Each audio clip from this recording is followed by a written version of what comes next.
ਗੱਲ ਕਰੀਏ ਬੇਅਦਬੀ ਮਾਮਲੇ ਵਿੱਚ ਸਿਰਸਾ ਡੇਰਾ ਮੁਖੀ ਨਾਮਜ਼ਦ 4 ਮਈ ਨੂੰ ਪੇਸ਼ ਕਰਨ ਦੇ ਆਦੇਸ਼।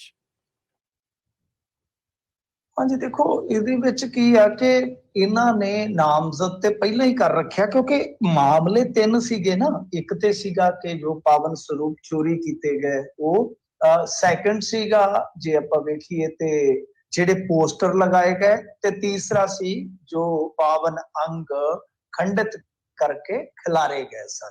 ਤਾਂ ਇਹ ਅਲੱਗ-ਅਲੱਗ ਤਿੰਨ ਮੁਕੱਦਮੇ ਬਣ ਗਏ ਜੀ। ਸੋ ਇਹਦੇ ਵਿੱਚ ਇੱਕ FIR ਹੈਗੀ ਆ 117, ਇੱਕ ਹੈਗੀ 128 ਤੇ ਇੱਕ ਹੈਗੀ ਆ 63 ਨੰਬਰ, ਜਿੰਨਾ ਕੋ ਮੈਨੂੰ ਯਾਦ ਆ, ਕਿਉਂਕਿ ਆਪਾਂ ਸ਼ੁਰੂ ਤੋਂ ਹੀ ਇਸ ਖਬਰ ਦੇ ਨਾਲ ਜੁੜੇ ਹੋਏ ਆ। ਸ਼ੁਰੂ ਤੋਂ ਜਜ਼ਬਾਤ ਵੀ ਜੁੜੇ ਆ, ਆਸਥਾ ਵੀ ਜੁੜੀ ਹੈ, ਭਾਵਨਾਵਾਂ ਵੀ ਜੁੜੀਆਂ ਹੋਈਆਂ ਨੇ। ਇਸ ਕਰਕੇ 3 FIR ਜਿਹੜੀਆਂ ਉਹਦੇ ਨੰਬਰ ਵੀ ਚੇਤੇ ਨੇ। ਤਾਂ ਖੈਰ ਹੁਣ ਦੋਵਾਂ ਦੇ ਵਿੱਚ ਪਹਿਲਾਂ ਇਹਨੂੰ ਨਾਮਜ਼ਦ ਕਰ ਲਿਆ ਗਿਆ ਸੀਗਾ। ਸਪਲੀਮੈਂਟਰੀ ਚਾਰਜ ਜਿਹੜੇ ਹੁੰਦੇ ਆ, ਚਲਾਨ ਜਿਹਨੂੰ ਆਪਾਂ ਬੋਲਦੇ ਆ, ਉਹ ਪੇਸ਼ ਕੀਤੇ ਜਾ ਚੁੱਕੇ ਆ ਪ੍ਰੇਮੀਆਂ ਦੇ ਖਿਲਾਫ। ਤਾਂ ਬਹਰਹਾਲ ਤੀਸਰੇ ਮਾਮਲੇ ਦੇ ਵਿੱਚ ਵੀ ਇਹਨੂੰ ਨਾਮਜ਼ਦ ਕਰ ਲਿਆ ਗਿਆ ਤੇ ਕੋਰਟ ਨੇ ਕਿਹਾ ਕਿ ਬਈ ਇਹਨੂੰ ਪੇਸ਼ ਕਰੋ। ਹੁਣ ਮਤਲਬ ਕਿ ਅਗਲੀ ਤਰੀਕ ਤੇ ਯਾਨੀ 4 ਮਈ ਨੂੰ ਇਹਨੂੰ ਵਰਚੁਅਲੀ ਪੇਸ਼ ਕਰਨਾ ਪਊਗਾ। ਜੇਲ੍ਹ ਪ੍ਰਸ਼ਾਸਨ ਨੂੰ ਹੁਕਮ ਹੋ ਗਿਆ। ਤਾਂ ਇਹਦਾ ਮਤਲਬ ਇਹ ਆ ਕਿ ਇੱਕ ਵਾਰੀ ਪੁਲਿਸ ਨੇ ਇਹ ਕਹਾਣੀ ਜਿਹੜੀ ਆ ਉਹ ਠੋਕ ਕੇ ਅਦਾਲਤ ਦੇ ਵਿੱਚ ਰੱਖ ਦਿੱਤੀ ਆ ਕਿ ਜਿਹੜੀ ਬੇਅਦਬੀ ਹੋਈ, ਜਿਹਨੇ ਹਿਲਾ ਕੇ ਰੱਖ ਦਿੱਤਾ ਪੂਰੇ ਸੰਸਾਰ ਦੇ ਵਿੱਚ ਵਸਦੇ ਸਿੱਖ ਜਗਤ ਨੂੰ, ਤਾਂ ਉਹਦੇ ਵਿੱਚ ਜਿਹੜੀ ਗੋਂਦ ਗੁੰਦੀ ਗਈ, ਯਾਨੀ ਜਿਹੜੀ ਕੌਨਸਪੀਰੇਸੀ ਸੀਗੀ, ਉਹ ਇਹ ਡੇਰੇ ਤੋਂ ਚੱਲੀ ਆ। ਤਾਂ ਉਹਨੂੰ ਅੰਜਾਮ ਜਿਹੜਾ ਡੇਰਾ ਪ੍ਰੇਮੀਆਂ ਨੇ ਦਿੱਤਾ। ਦੇਖੋ, ਆਪਾਂ ਸਿਰਫ ਹਾਲ ਦੀ ਘੜੀ ਇਹੋ ਕਹਿ ਸਕਦੇ ਆ, ਕਿਉਂਕਿ ਮਾਮਲਾ ਜਿਹੜਾ ਅਦਾਲਤ ਦੇ ਵਿੱਚ ਜ਼ੇਰੇ ਸੁਣਵਾਈ ਆ, ਕਿ ਜੇ ਮੰਨ ਲਓ ਇਹਨਾਂ ਨੇ ਕਹਾਣੀ ਕਹਿ ਦਿੱਤੀ ਆ ਤਾਂ ਇਹਨਾਂ ਨੂੰ ਫਿਰ ਉੱਥੇ ਸਥਾਪਿਤ ਵੀ ਕਰਨੀ ਚਾਹੀਦੀ ਹੈ। ਇਹ ਨਹੀਂ ਹੈ ਕਿ ਸਾਰੇ ਅੱਗੇ 5 ਸਾਲ ਆਪਾਂ ਘੁੰਮੀ ਗਏ ਭਮੀਰੀ ਦੇ ਆਲੇ ਦੁਆਲੇ, ਕਿ 5 ਸਾਲ ਹੁਣ ਫੇਰ ਘੁੰਮੀ ਜਾਈਏ ਤੇ 5 ਸਾਲਾਂ ਬਾਅਦ ਨਿਕਲੇ ਇਹਦੇ ਚੋਂ ਕੱਖ ਵੀ ਨਾ। ਕਹਾਣੀ ਯਾਨੀ ਸਥਾਪਿਤ ਹੀ ਨਾ ਹੋਵੇ। ਸੋ ਘੱਟੋ ਘੱਟ ਇਹ ਵੇਖਣਾ ਪਵੇਗਾ। ਜੇ ਤਾਂ ਤੁਸੀਂ ਬਿੱਟੂ ਦੀ ਡਾਇਰੀ ਦੇਖੋਗੇ, ਮਹਿੰਦਰਪਾਲ ਬਿੱਟੂ ਦੀ ਡਾਇਰੀ ਤੁਹਾਨੂੰ ਸ਼ਾਇਦ ਹੁਣ ਮਿਲ ਜਾਏਗੀ ਗੂਗਲ ਤੇ, ਮੈਂ ਪੱਕਾ ਨਹੀਂ ਕਹਿ ਸਕਦਾ, ਬਟ ਮੈਂ ਪੜ੍ਹੀ ਹੋਈ ਆ, ਕਿਸੇ ਵੈਬਸਾਈਟ ਤੋਂ ਮਿਲ ਗਈ ਸੀਗੀ। ਸੋ ਉਹ ਜੇ ਡਾਇਰੀ ਪੜੋਗੇ ਤਾਂ ਉਸ ਡਾਇਰੀ ਦੇ ਵਿੱਚ ਬਿਲਕੁਲ ਉਲਟ ਹੈ ਇਸ ਕਹਾਣੀ ਕਿ ਕਿਸ ਤਰ੍ਹਾਂ ਤਸ਼ੱਦਦ ਦਾ ਸ਼ਿਕਾਰ ਕੀਤਾ ਗਿਆ ਮੈਨੂੰ ਜੀ, ਕਿਸ ਤਰ੍ਹਾਂ ਮੇਰੇ ਘਰ ਦੇ ਯਾਨੀ ਉਹਦੀ ਬੇਟੀ ਨੂੰ ਵੀ ਉਹਦੀ ਘਰ ਦੀ ਨੂੰ ਵੀ ਮਤਲਬ ਕਿ ਨਾ ਲਿਆ ਕੇ ਇੱਕ ਤਰ੍ਹਾਂ ਨਾਲ ਬਲੈਕਮੇਲ ਕੀਤਾ ਗਿਆ, ਫਿਰ ਮੈਨੂੰ ਕਨਫੈਸ ਕਰਨ ਵਾਸਤੇ ਮਜਬੂਰ ਕੀਤਾ ਗਿਆ। ਸੋ ਇਹ ਦੋ ਅਲੱਗ-ਅਲੱਗ ਕਹਾਣੀਆਂ ਨੇ। ਪ੍ਰੇਮੀ ਆਪਣੀ ਕਹਾਣੀ ਕਹਿ ਰਹੇ ਆ ਕਿ ਜਬਰੀਆ ਸਾਥੋਂ ਕਹਾਇਆ ਗਿਆ, ਤੇ ਦੂਸਰੇ ਪਾਸੇ ਪੁਲਿਸ ਕਹਿ ਰਹੀ ਹੈ ਕਿ ਨਹੀਂ ਨਹੀਂ ਨਹੀਂ ਇਹਨਾਂ ਨੇ ਕੀਤਾ। ਸੋ ਇੱਥੇ ਹੀ ਕਹਾਣੀ ਖੜ ਜਾਂਦੀ ਹੈ। ਦੇਖਣਾ ਹੋਏਗਾ ਕਿ ਇਹ ਸਾਰਾ ਕੁਝ ਅਦਾਲਤ ਦੇ ਵਿੱਚ ਹੁਣ ਐਸਟੈਬਲਿਸ਼ ਹੁੰਦਾ ਹੈ ਜਾਂ ਨਹੀਂ। ਤਾਂ ਮੈਂ ਵਾਰ-ਵਾਰ ਕਹਿ ਰਿਹਾ ਕਿ ਜੇ 5 ਸਾਲ ਬਾਅਦ ਇਹ ਮੁਕੱਦਮਾ ਡਿੱਗ ਪਿਆ ਤੇ ਜਿਵੇਂ ਪਿਛਲੀ ਸਰਕਾਰ ਦੋਸ਼ੀ ਆ, ਇਹ ਸਰਕਾਰ ਵੀ ਫਿਰ ਦੋਸ਼ੀ ਬਣ ਜਾਏਗੀ ਕਿ ਭਾਈ ਤੁਸੀਂ ਸਮਾਂ ਵੀ ਵੇਸਟ ਕੀਤਾ ਤੇ ਬੰਦੇ ਵੀ ਦੇਖੋ। ਗੱਲ ਕਰੀਏ ਬੇਅਦਬੀ ਮਾਮਲੇ ਵਿੱਚ ਸਿਰਸਾ ਡੇਰਾ ਮੁਖੀ ਨਾਮਜ਼ਦ 4 ਮਈ ਨੂੰ ਪੇਸ਼ ਕਰਨ ਦੇ ਆਦੇਸ਼। ਹਾਂਜੀ ਦੇਖੋ, ਇਹਦੇ ਵਿੱਚ ਕੀ ਆ ਕਿ ਇਹਨਾਂ ਨੇ ਨਾਮਜ਼ਦ ਤੇ ਪਹਿਲਾਂ ਹੀ ਕਰ ਰੱਖਿਆ, ਕਿਉਂਕਿ ਮਾਮਲੇ ਤਿੰਨ ਸੀਗੇ ਨਾ।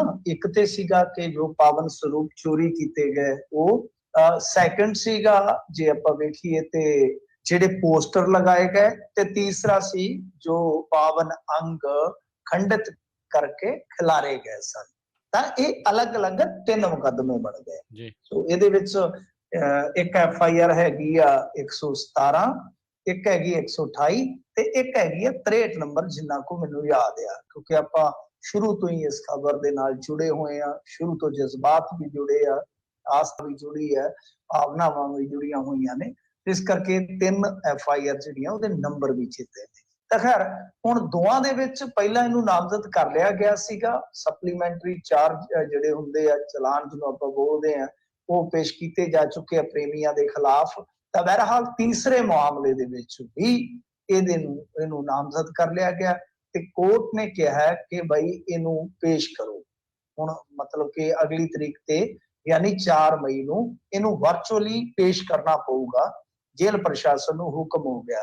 ਤਾਂ ਇਹਦਾ ਮਤਲਬ ਇਹ ਆ ਕਿ ਇੱਕ ਵਾਰੀ ਪੁਲਿਸ ਨੇ ਇਹ ਕਹਾਣੀ ਜਿਹੜੀ ਆ ਉਹ ਠੋਕ ਕੇ ਅਦਾਲਤ ਦੇ ਵਿੱਚ ਰੱਖ ਦਿੱਤੀ ਆ ਕਿ ਜਿਹੜੀ ਬੇਅਦਬੀ ਹੋਈ, ਜਿਹਨੇ ਹਿਲਾ ਕੇ ਰੱਖ ਦਿੱਤਾ ਪੂਰੇ ਸੰਸਾਰ ਦੇ ਵਿੱਚ ਵਸਦੇ ਸਿੱਖ ਜਗਤ ਨੂੰ, ਤਾਂ ਉਹਦੇ ਵਿੱਚ ਜਿਹੜੀ ਗੋਂਦ ਗੁੰਦੀ ਗਈ, ਯਾਨੀ ਜਿਹੜੀ ਕੌਨਸਪੀਰੇਸੀ ਸੀਗੀ, ਉਹ ਇਹ ਡੇਰੇ ਤੋਂ ਚੱਲੀ ਆ। ਤਾਂ ਉਹਨੂੰ ਅੰਜਾਮ ਜਿਹੜਾ ਡੇਰਾ ਪ੍ਰੇਮੀਆਂ ਨੇ ਦਿੱਤਾ। ਦੇਖੋ, ਆਪਾਂ ਸਿਰਫ ਹਾਲ ਦੀ ਘੜੀ ਇਹੋ ਕਹਿ ਸਕਦੇ ਹਾਂ, ਕਿਉਂਕਿ ਮਾਮਲਾ ਜਿਹੜਾ ਅਦਾਲਤ ਦੇ ਵਿੱਚ ਜ਼ੇਰੇ ਸੁਣਵਾਈ ਆ, ਕਿ ਜੇ ਮੰਨ ਲਓ ਇਹਨਾਂ ਨੇ ਕਹਾਣੀ ਇਹ ਕਹਿ ਦਿੱਤੀ ਆ, ਤਾਂ ਇਹਨਾਂ ਨੂੰ ਫਿਰ ਉੱਥੇ ਸਥਾਪਿਤ ਵੀ ਕਰਨੀ ਚਾਹੀਦੀ ਹੈ। ਇਹ ਨਹੀਂ ਹੈ ਕਿ ਸਾਰੇ ਅੱਗੇ 5 ਸਾਲ ਆਪਾਂ ਘੁੰਮੀ ਗਏ ਭਮੀਰੀ ਦੇ ਆਲੇ ਦੁਆਲੇ, ਕਿ 5 ਸਾਲ ਹੁਣ ਫੇਰ ਘੁੰਮੀ ਜਾਈਏ ਤੇ 5 ਸਾਲਾਂ ਬਾਅਦ ਨਿਕਲੇ ਇਹਦੇ ਚੋਂ ਕੱਖ ਵੀ ਨਾ। ਕਹਾਣੀ ਜਾਨੀ ਸਥਾਪਿਤ ਹੀ ਨਾ ਹੋਵੇ। ਸੋ ਘੱਟੋ ਘੱਟ ਇਹ ਵੇਖਣਾ ਪਵੇਗਾ। ਜੇ ਤਾਂ ਤੁਸੀਂ ਬਿੱਟੂ ਦੀ ਡਾਇਰੀ ਦੇਖੋਗੇ, ਮਹਿੰਦਰਪਾਲ ਬਿੱਟੂ ਦੀ ਡਾਇਰੀ ਤੁਹਾਨੂੰ ਸ਼ਾਇਦ ਹੁਣ ਮਿਲ ਜਾਏਗੀ ਗੂਗਲ ਤੇ, ਮੈਂ ਪੱਕਾ ਨਹੀਂ ਕਹਿ ਸਕਦਾ, ਬਟ ਮੈਂ ਪੜ੍ਹੀ ਹੋਈ ਆ, ਕਿਸੇ ਵੈਬਸਾਈਟ ਤੋਂ ਮਿਲ ਗਈ ਸੀਗੀ। ਸੋ ਉਹ ਜੇ ਡਾਇਰੀ ਪੜੋਗੇ ਤਾਂ ਉਸ ਡਾਇਰੀ ਦੇ ਵਿੱਚ ਬਿਲਕੁਲ ਉਲਟ ਹੈ ਇਸ ਕਹਾਣੀ, ਕਿ ਕਿਸ ਤਰ੍ਹਾਂ ਤਸ਼ੱਦਦ ਦਾ ਸ਼ਿਕਾਰ ਕੀਤਾ ਗਿਆ ਮੈਨੂੰ ਜੀ, ਕਿਸ ਤਰ੍ਹਾਂ ਮੇਰੇ ਘਰ ਦੇ ਯਾਨੀ ਉਹਦੀ ਬੇਟੀ ਨੂੰ ਵੀ, ਉਹਦੀ ਘਰ ਦੀ ਨੂੰ ਵੀ, ਮਤਲਬ ਕਿ ਨਾ ਲਿਆ ਕੇ ਇੱਕ ਤਰ੍ਹਾਂ ਨਾਲ ਬਲੈਕਮੇਲ ਕੀਤਾ ਗਿਆ, ਫਿਰ ਮੈਨੂੰ ਕਨਫੈਸ ਕਰਨ ਵਾਸਤੇ ਮਜਬੂਰ ਕੀਤਾ ਗਿਆ। ਸੋ ਇਹ ਦੋ ਅਲੱਗ-ਅਲੱਗ ਕਹਾਣੀਆਂ ਨੇ। ਪ੍ਰੇਮੀ ਆਪਣੀ ਕਹਾਣੀ ਕਹਿ ਰਹੇ ਆ ਕਿ ਜਬਰੀਆ ਸਾਥੋਂ ਕਹਾਇਆ ਗਿਆ, ਤੇ ਦੂਸਰੇ ਪਾਸੇ ਪੁਲਿਸ ਕਹਿ ਰਹੀ ਹੈ ਕਿ ਨਹੀਂ ਨਹੀਂ ਇਹਨਾਂ ਨੇ ਕੀਤਾ। ਸੋ ਇੱਥੇ ਹੀ ਕਹਾਣੀ ਖੜ ਜਾਂਦੀ ਹੈ। ਦੇਖਣਾ ਹੋਏਗਾ ਕਿ ਇਹ ਸਾਰਾ ਕੁਝ ਅਦਾਲਤ ਦੇ ਵਿੱਚ ਹੁਣ ਐਸਟੈਬਲਿਸ਼ ਹੁੰਦਾ ਹੈ ਜਾਂ ਨਹੀਂ। ਤਾਂ ਮੈਂ ਵਾਰ-ਵਾਰ ਕਹਿ ਰਿਹਾ ਕਿ ਜੇ 5 ਸਾਲ ਬਾਅਦ ਇਹ ਮੁਕੱਦਮਾ ਡਿੱਗ ਪਿਆ, ਤੇ ਜਿਵੇਂ ਪਿਛਲੀ ਸਰਕਾਰ ਦੋਸ਼ੀ ਹੈ, ਇਹ ਸਰਕਾਰ ਵੀ ਫਿਰ ਦੋਸ਼ੀ ਬਣ ਜਾਏਗੀ ਕਿ ਭਾਈ ਤੁਸੀਂ ਸਮਾਂ ਵੀ ਵੇਸਟ ਕੀਤਾ ਤੇ ਬੰਦੇ ਵੀ